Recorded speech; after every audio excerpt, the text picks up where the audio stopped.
Bismillah. Assalamualaikum warahmatullahi wabarakatuh. Alhamdulillahi rabbil alamin, wal aqibatu lil muttaqin, wassalatu wassalamu ala khairin nabiyyina Muhammadin wa ala alihi wa ashabihi ajmain, amma ba'd. Yang ulun muliakan bapak-bapak, ibu-ibu, saudara-saudari sekalian, jamaah Masjid At-Taqwa Tamiang yang berbahagia.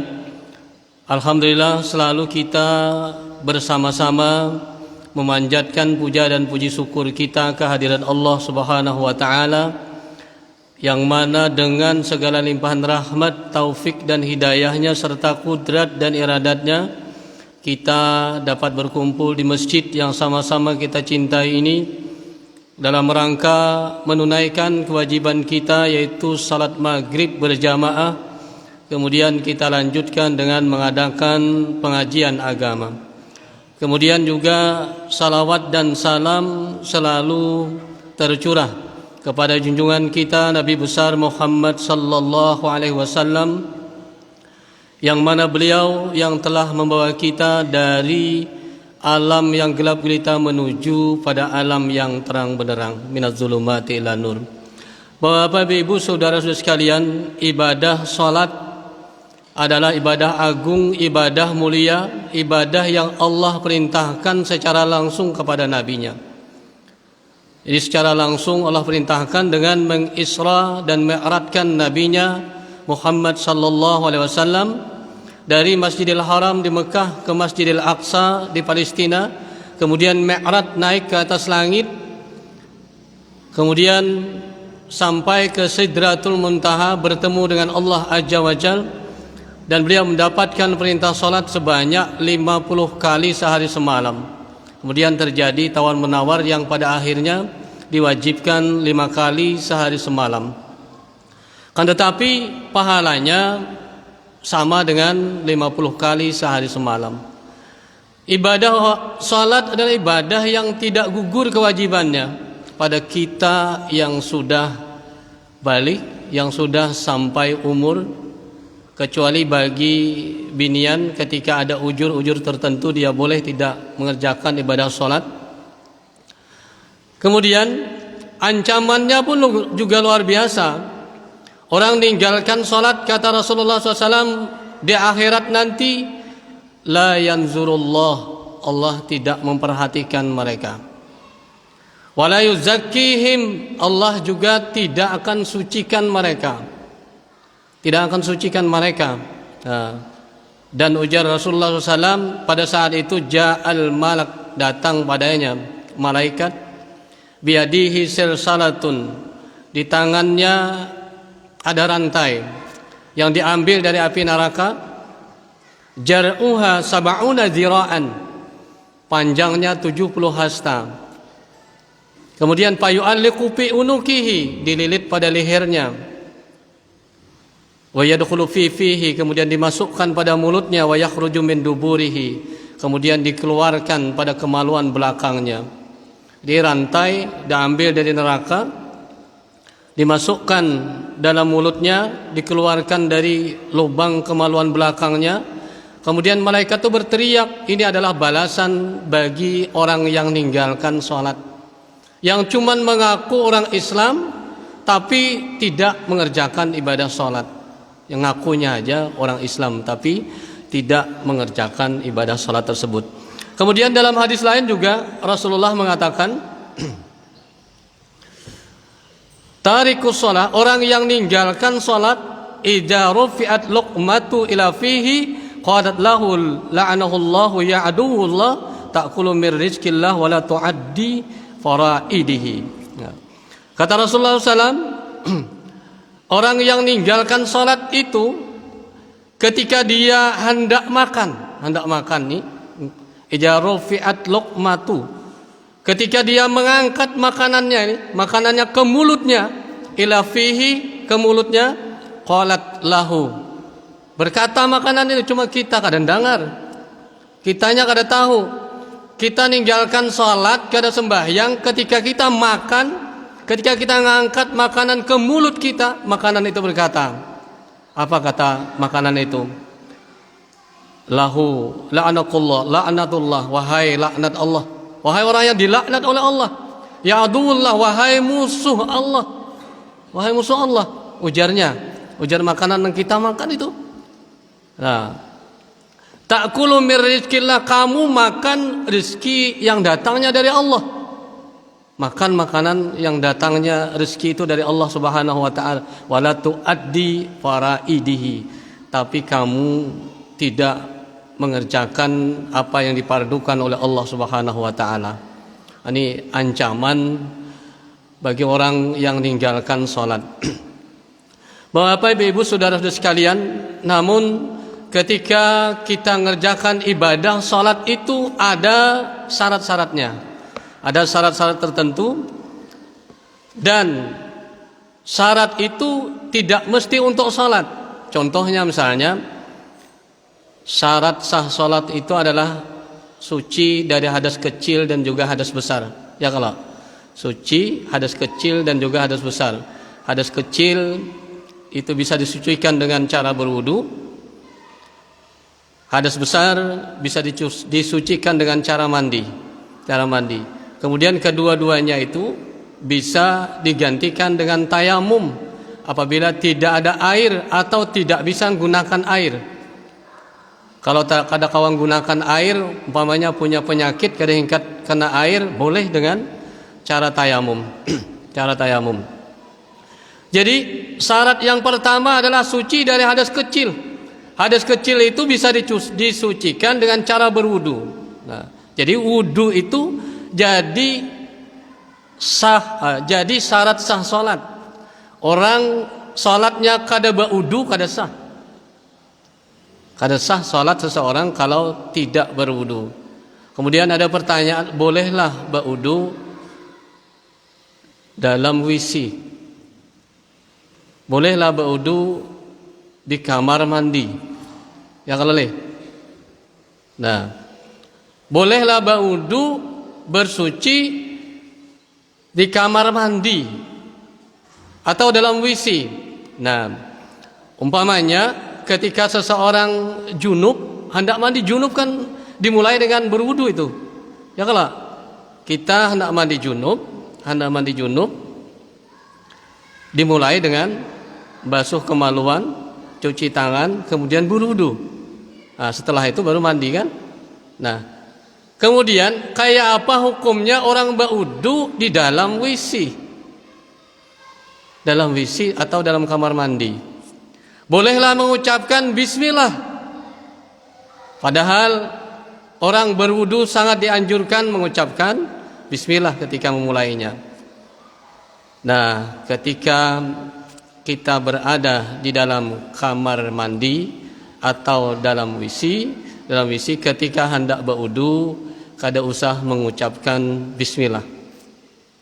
Kada usah kan mengucapkan bismillah memulai hendak berwudu, misalnya mengucapkan bismillah kada usah. Nah, sudah berwudu aja. Dan wudunya sah, tapi tidak disukai. Kada disukai orang berwudu di dalam kamar mandi. Bapak Ibu saudara-saudara sekalian yang dimuliakan Allah, an Abi Hurairah radhiyallahu an qala an-nabiy sallallahu alaihi wasallam, la yaqbalullahu salata ahadikum idza ahdasa hatta yatawadda. Allah tiada menerima sembahyang seseorang daripada kamu apabila dalam keadaan berhadas hingga kamu berwudu. Orang berwudu itu menggunakan air, yalah, gunakan air. Kita orang Muhammadiyah itu makai hadis al-ma'u la yunajjisuhu syai'un. Air itu tidak menajisinya sesuatu pun, illa min ghalabati salasin, kecuali melampaui 3 perkara. Jadi kecuali 3 nih ada. Pertama apa? Rihuha, baunya berubah, kada boleh dipakai berwudu. Walaunuha, warnanya berubah, tidak boleh pakai wudu. Wa ta'muha, dan rasanya berubah, tidak boleh kita pakai untuk berwudu. Tapi kalau saudara kita orang NU itu memakai hadis makullatain, ketika air itu dua kolah itu sekitar sadrum labih ya lah 200 liter. Nah, sadrum lah misalnya lah. Nah,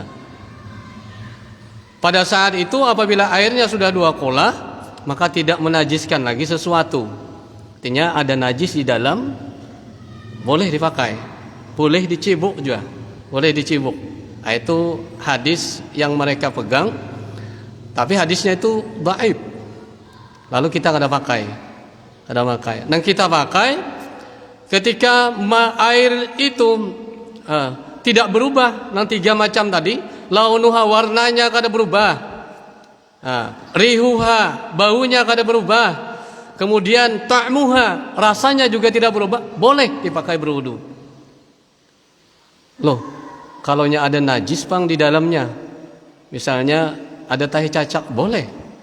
Nah, amunnya mohon maaf kotoran manusia pang ada, nah situ masalahnya bab menjijikan pulang, ya kan Pak?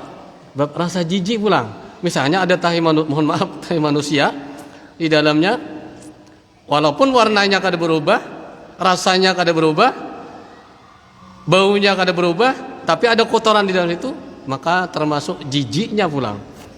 Nah, jijiknya. Nah, jadi kita pakai yang hadis warnanya, baunya, dan rasanya. Nah, jadi ujar Rasulullah SAW dari Abu Hurairah mengatakan, Rasulullah bersabda, tidak diterima salat seseorang apabila berhadas. Nah, semalam sudah dijelaskan terkecuali ada ujur-ujur tertentu. Boleh orang salat dalam keadaan berhadas, salat dalam keadaan batal boleh, ketika dia punya ujur-ujur tertentu. Ujurnya semalam dijelaskan. Misalnya air kencingnya kada mau tiis, selalu menitis air kencingnya. Kan ada orang kena penyakit seperti itu. Nah, orang seperti itu dia bersihkan kemaluannya, kemudian dia menutup, kemudian dia berwudu, salat lagi. Tapi syarat yang lain juga, apabila itu terjadi, dia berwudu di tiap-tiap salat.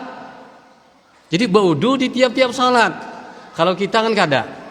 Kita misalnya tadi maghrib berwudu, kemudian isya ini kada batal-batal juga, kada berwudu kita. Tapi bagi mereka yang punya penyakit seperti itu, berwudu di tiap-tiap sholat, tiap sembahyang berwudu. Nang air kencingnya kada mau tiis, kada menetes terus itu.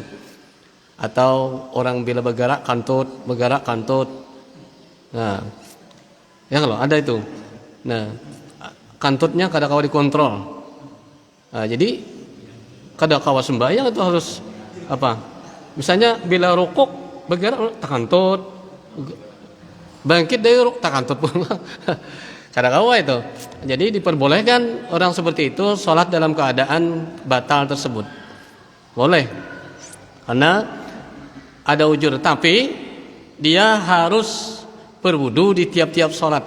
Kada kayak kita kawa 3 sembahyang kah, 4 sembahyang kah, kada bau wuduan kawa. Tapi kalau mereka kada kawa, orang nang kena penyakit semacam itu, termasuk binian yang istighadah, yang selalu keluar darah.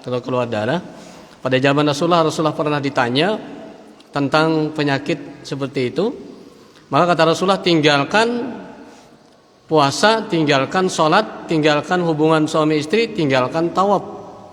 Lainnya boleh. Kemudian setelah masa haidnya habis, kebiasaannya umpamanya 6 hari habis, mandi, dia boleh sholat walaupun darahnya tetap keluar. Kata Rasulullah itu adalah darah peluh, darah penyakit yang ada pada wanita. Dia boleh sembahyang. Bapak Ibu Saudara sekalian yang dimuliakan Allah, berwudu tidak mesti untuk salat, tapi ada hal-hal yang kita sangat dianjurkan untuk berwudu. Sangat dianjurkan. Berwudu karena keluar madhi. An Ali bin Abi Thalib radhiyallahu anhu qala kuntu rajulan madda'an fa amartu al-mi'dad an yas'ala an-nabiy sallallahu alaihi wasallam fa sa'ala fa qala fihi al-wudu. Rawahu Bukhari wa Muslim. Ujar Ali bin Abi Thalib, aku ini, Ali itu kan menantu Rasulullah nih, menantu Rasulullah. Aku ini adalah laki-laki yang punya penyakit madza'an. Madza'an itu bahasa kita, mohon maaf, madzi itu bisa keluar karena terlalu kedinginan, bisa keluar karena dorongan nafsu itu madzi bisa keluar. Nah, bedanya, mohon maaf, tacarubu sedikit, bedanya madzi dan mani, air madzi dan mani pada kita itu apa bedanya? Bedanya adalah madzi keluar karena dorongan syahwat. Sedangkan mani keluar cirinya adalah melemahkan tubuh, melemaskan tubuh. Nah, itu cirinya. Kemudian, jadi Ali ini adalah menantunya Rasulullah, sahabatnya Rasulullah SAW, punya penyakit madza'an. Madza'an itu keluar madzi. Nah, lalu dia memerintahkan Mi'dad, mengingat Rasulullah ini adalah mertua beliau. Jadi batakun lawan mintuha, orang disuruh. Ya kalau lah seorang batakun kadepurun batakun lawan mintuha. Ya kalau jadi orang disuruh. Nah, nang ditakunakan ni pangaleh. Namun batakun lawan mintuha, batakun modal ada kabah modal hapurun ai. Leh. Namun betakun masalah ini tak anu sedikit. Nah, tangalih sedikit takunannya. Jadi jaralih kusuruh Mi'dad bertanya pada Rasulullah SAW. Lalu Mi'dad bertanya pada Rasulullah tentang itu. Apa kata Rasulullah? Ketika itu keluar, hendaklah dia cuci kemaluannya dan dia cukup dengan berwudu saja. Kada mandi. Kalau air madzi tadi keluar. Air madzi tadi keluar. Rasulullah pernah ditanya oleh seorang perempuan juga pernah tentang madzi dan mani itu. Ditanya, ujar perempuan itu, wahai Rasulullah, apakah seorang wanita itu ketika mimpi juga seperti laki-laki, mohon maaf, mengeluarkan air, dan apabila mengeluarkan air juga mandi. Kemudian dijawab oleh Rasulullah SAW, iya ya Rasulullah, bila dia melihat air. Kemudian apakah wanita juga seperti itu? Ujar wanita itu bertanya pada Rasulullah. Ujar Rasulullah, dengan apa diserupakan seorang anak pada ibunya? Maksudnya, mohon maaf, ketika kita berhubungan suami istri itu ada di antara, kata Rasulullah, yang dominan. Ketika yang dominan itu, maka itulah yang mirip anaknya nanti.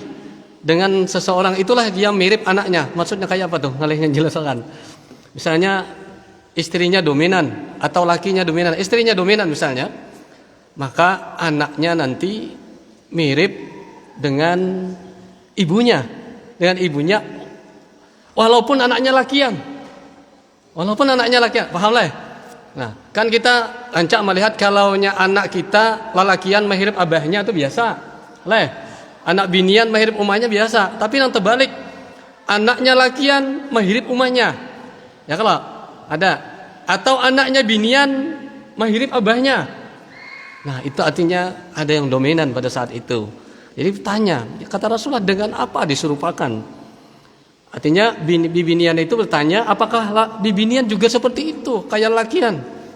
Nah, ujar Rasulullah, dengan apa diserupakan anak itu mirip dengan ibunya? Nah, lakian mirip dengan ibunya. Nah, jadi Ali bertanya tadi, nyuruh orang bertanya, nyuruh bertanya pada Rasulullah SAW. Ujar Rasulullah ketika itu keluar, cukup dia cuci kemaluannya kemudian berwudu, tidak mandi. Kada mandi. Nah, ini wudu karena keluar madhi. Kemudian berwudu karena lama tidur. Artinya tidur itu juga membatalkan wudu. Nah, cuman tidurnya kayak apa? Ya kalau hari Jumat banyak lakian betungkat. Betungkat. Nah, tegugur pulang tungkatnya. Ngantuk. Ketika Rasulullah ditanya, ketika Rasulullah menanya iblis, iblisnya harus jawab dengan jujur. Wahai iblis, di mana kamu tinggal ketika umatku ibadah? Di antaranya kata iblis, aku bergantung di kelopak matanya. Gantung.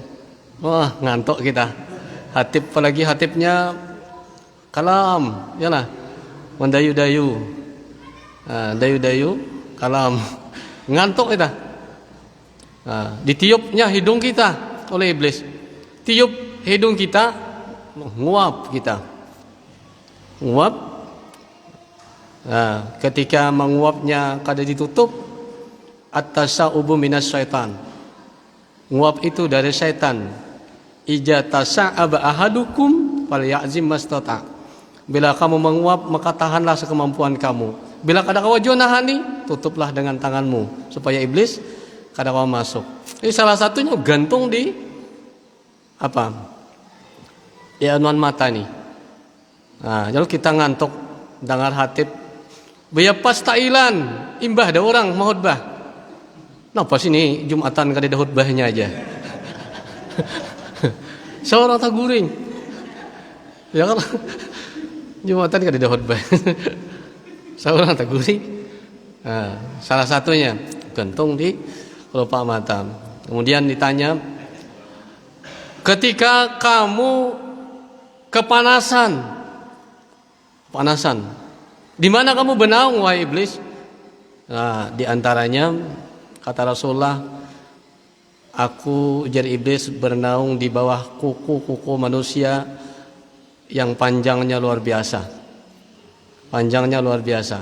Boleh manjangkan kuku, tapi enggan 40 hari. Nah, enggan 40 hari sudah dihandapi. Nah, jangan terlalu panjang banget. Nyamannya bernaung. Jadi tidur itu membatalkan wudu kita, tidur. Nah, wa an Safwan bin Asyal radhiyallahu anhu qala kana Rasulullah SAW ya'muruna safarana an tunajji'u khifafatan salasata ayyami wa layalihinna illa janabah walakin min gha'id wa baulin wa naumin. Nah, adalah Rasulullah memerintahkan kami apabila kami dalam safar tidak membuka sepatu-sepatu kami selama 3 hari 3 malam. Nah, terkecuali karena junub, boleh beliau tidak menyuruh membuka karena buang air, karena kencing atau karena tertidur. Nah, ini menunjukkan bahwa tidur termasuk tidak membatalkan wudu, tidak membatalkan wudu. Tapi dalam hadis lain, tidur membatalkan wudu. Nah, dalam hadis wa an Anas bin Malik radhiyallahu anhu kana ashabun Nabi sallallahu alaihi wasallam yanjuruna al-isya akhiru hatta yaqtifa ru'usahum summa yusallu wa la yatawaddauna. Nah, dari Anas bin Malik berkata, para sahabat menantikan sembahyang Isya. Jadi sembahyang Isya itu ditunggu, kayak kita ini mbah maghrib nunggu sembahyang Isya sambil duduk mereka. Nah, sambil duduknya nih kepala mereka tuh goyang-goyang. Goyang itu menunjukkan bahwa ngantuk. Ya kalau goyang ngantuk. Nah, kemudian setelah mereka nunggu sampai waktu Isya, datang Rasulullah. Datang Rasulullah, mereka pun ikut salat bersama Rasulullah wala yatawaddauna, dan mereka tidak berwudu. Ada berwudu mereka.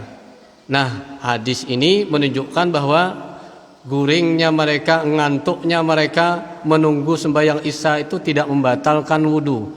Kemudian guring nang kayak apa nang membatalkan wudu itu? Guring nang membatalkan wudu adalah ketika sesuatu di tangannya jatuh pada merasa. Ketika talinganya kadang dengar lagi. Ya tadi Hatib Tadi Hatib khotbah di kisah napa yo? Bah, kada tahu aku nah. Nah, itu berarti kadang dengar. Guring berarti. Nah, ketika saat itu batal wudunya.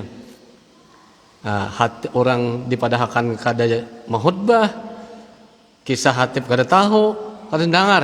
Nah, itu membatalkan wudu. Walaupun tidurnya berduduk. Nah, artinya ulama bermacam-macam ketika di tangannya jatuh pada merasa. Kita rajin kalau mengikuti bahu dagu itu na talimbah itu dagunya. Ya kalau itu na duduk karena ngantuk talimbah. Apalagi taliyo-liyo. Taliyo tuh alahan pada batal itu. Iyalah. Taliyor. Nah, makanya jadi hadis ada yang menyatakan kada batal, ada hadis juga yang menyatakan batal. Jadi batasannya ketika seseorang kada merasa lagi tangan yang di tangannya gugur. Nah, talingannya sudah kada dengar, maka tidur semacam itu membatalkan wudunya. Nah, mun hari Jumat itu banyak kayak gitu tuh, banyak. Nah, entah kada tahu kok ada wudu-wuduan sembahyangan lagi. Ada itu membatalkan karena kada merasa. Hatib khotbah kada dengar, orangnya guring, tak liur pulang.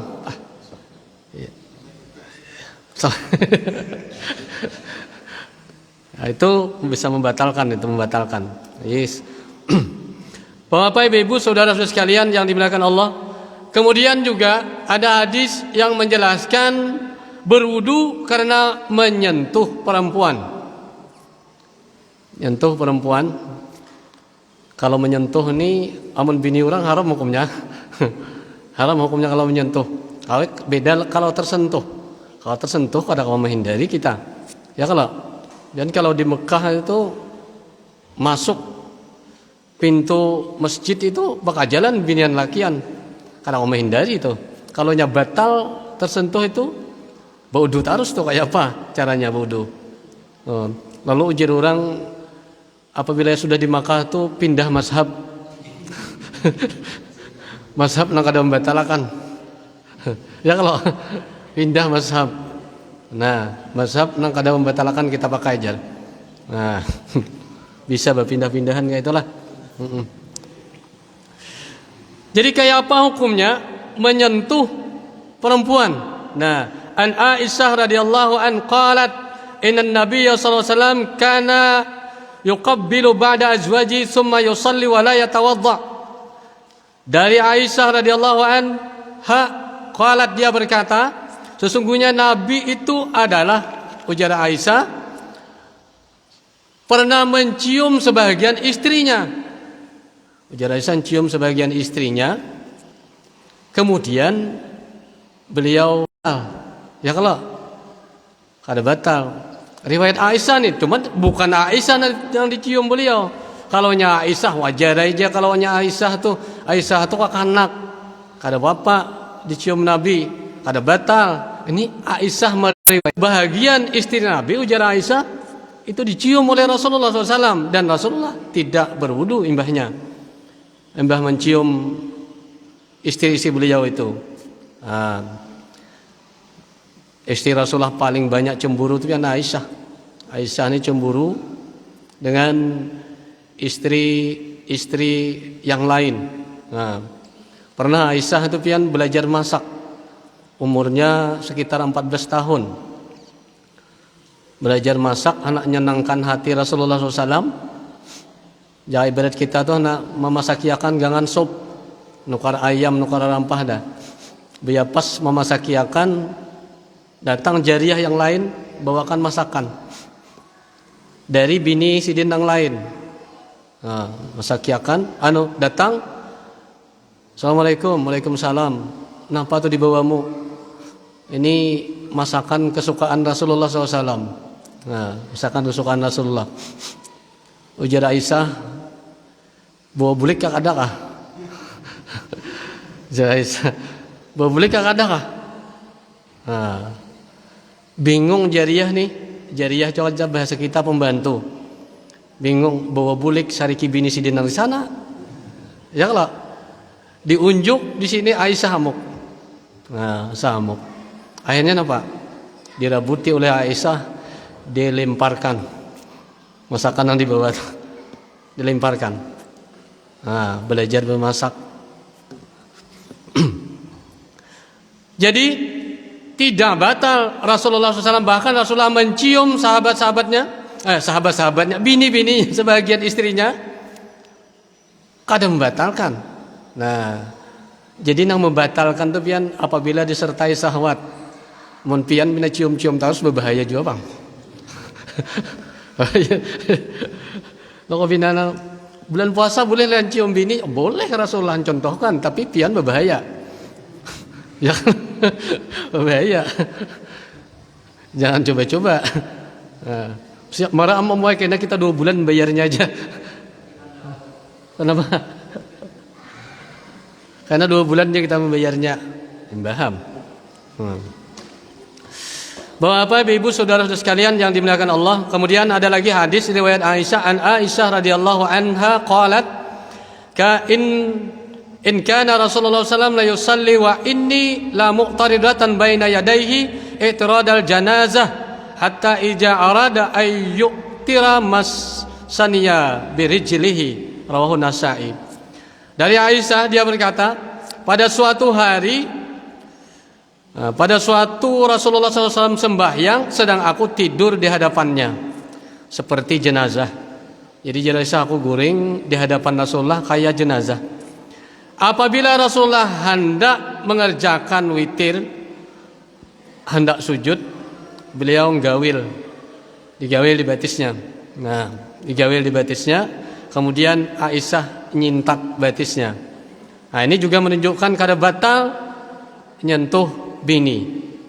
Kada batal nyentuh bini. Nah, ini pian waktu ulun sekolah tahasus din di Raha itu. Di Raha itu ini hadis ini ulun sampaikan lawan mereka tentang riwayat Aisyah ini, ujar mereka yaitu pang Aisyah itu kakanak. Waktu itu Aisyah bisa juga batisnya bakaus. Bakaus. Macam-macam ya lagi. Nah, bakaus jar. Orang cari cari nang bujurnya. Nah. Jadi kada batal, iyalah. Nang membatalkan wudu apa? Nang membatalkan wudu keluar dari 2 lubang kemaluan. Ya kalau. Nah, itu batal wudu. Atau tadi tertidur terlalu nyenyak, batal wudu. Kita ini kalau imbah baudu, sini ada gugur tahi cacak, najis itu. Ya kalau tahi cacak kada membatalkan wudu itu. Kada. Cukup intang mana tahi cacaknya gugur di situ aja dibasuh. Kada batal wudunya. Kalau tahi cacak ini kada batal, nyantuh bini batal, berarti bini lebih igat daripada pian nyambat lah.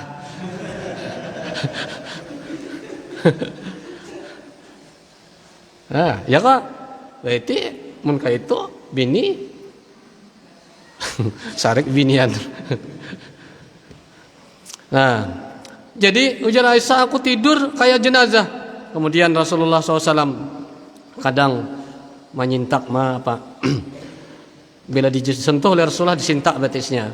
Nah. Kemudian juga pada suatu hari Aisyah ini pernah kehilangan Rasulullah, kehilangan Rasulullah pada saat itu malam nisfu Sya'ban. Nah, malam nisfu Sya'ban kan. Kehilangan Rasulullah dicari-cari oleh Aisyah, rupanya kadep ada belampu beri. Yalah.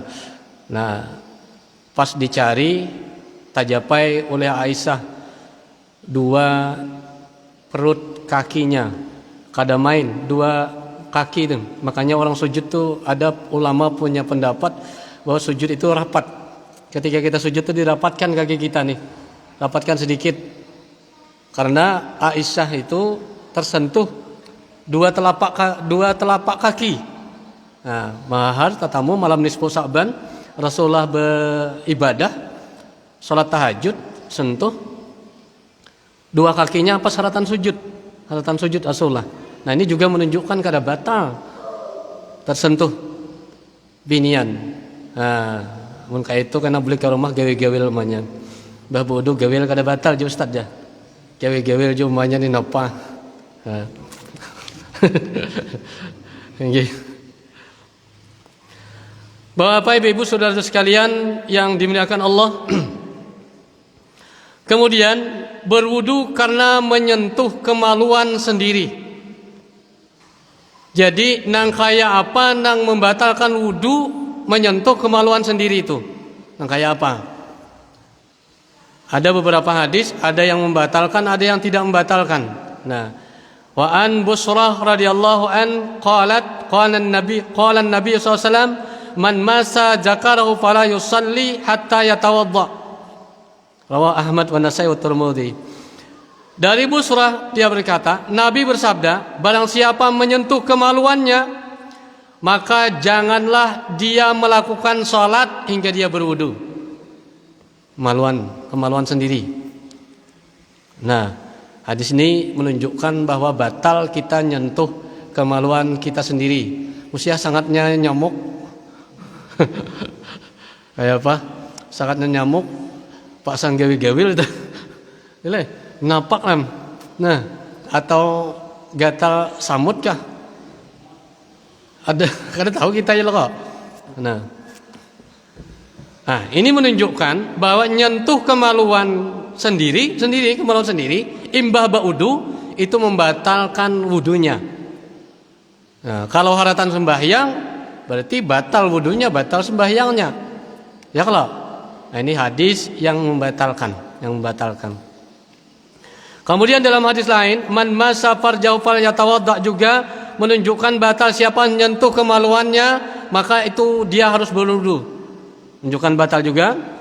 Dalam hadis lain, man massad dzukira aw qala ar-rajulu yamussu dzakarahu fi shalah wa alaihi al-wudu. Faqala an-nabi sallallahu alaihi wasallam la innama huwa bad'atun minka. Nah, ini hadis yang menjelaskan ketika Rasulullah ditanya, ya Rasulullah, aku haratan sembahyang, kemudian ada sesuatu di kemaluanku. Haratan sembahyang ada sesuatu di kemaluan. Kemudian ujarnya, lalu aku menyentuh kemaluanku itu. Nah, apakah aku harus berwudu? Ujar Rasulullah, atau membatalkan wudu atau membatalkan salat? Apa kata Rasulullah? Lah, tidak. Innama huwa bad'atun minka. Itu adalah bagian dari tubuh kamu. Nah, dua hadis menjelaskan batal, tapi hadis ini menjelaskan tidak.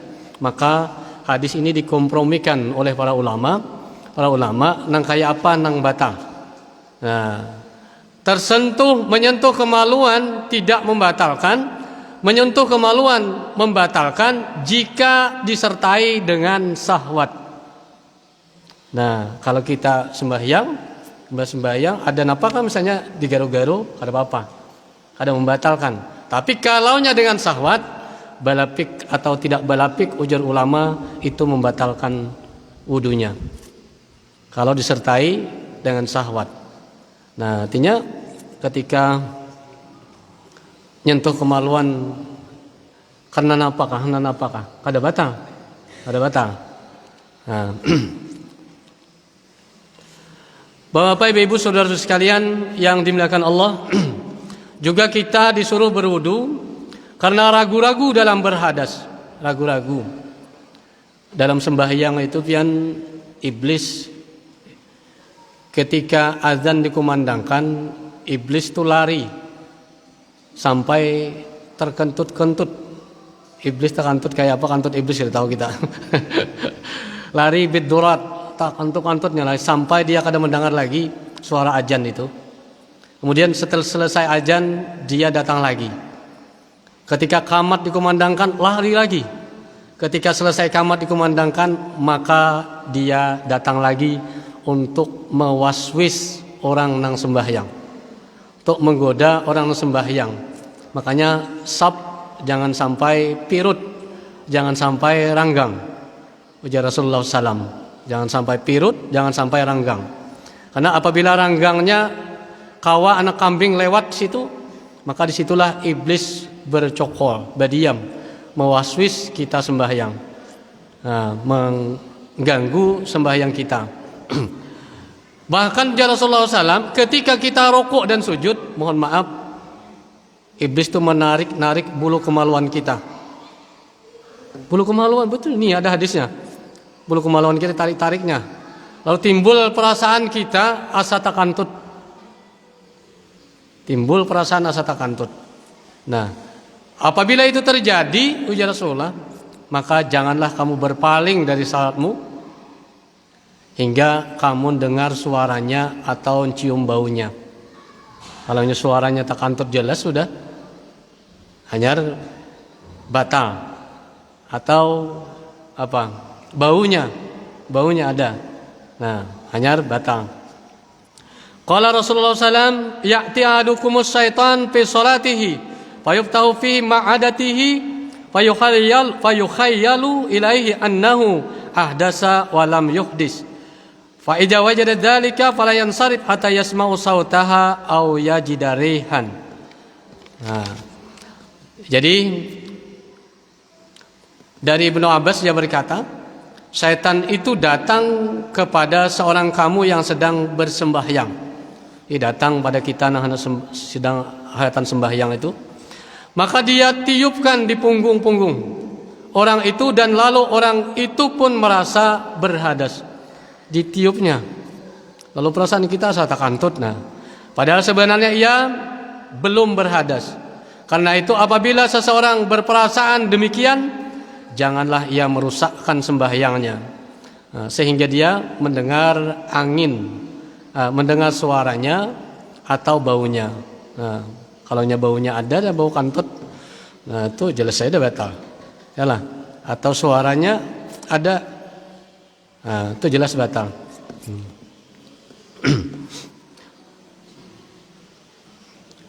Bahwa apa ibu saudara sekalian, dalam hadis lain, ija wajada ahadukum fi batnihi syai'an fa asqala alaihi akhraja minhu syai'un aula fala yakhruja minal masjid hatta yasma'u sautan aw yajida rihan.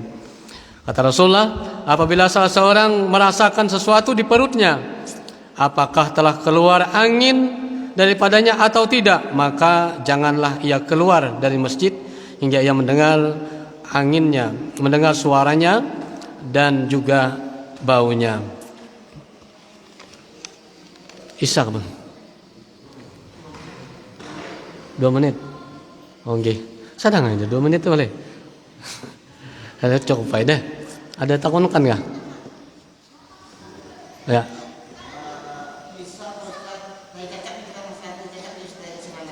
Ya. Ya.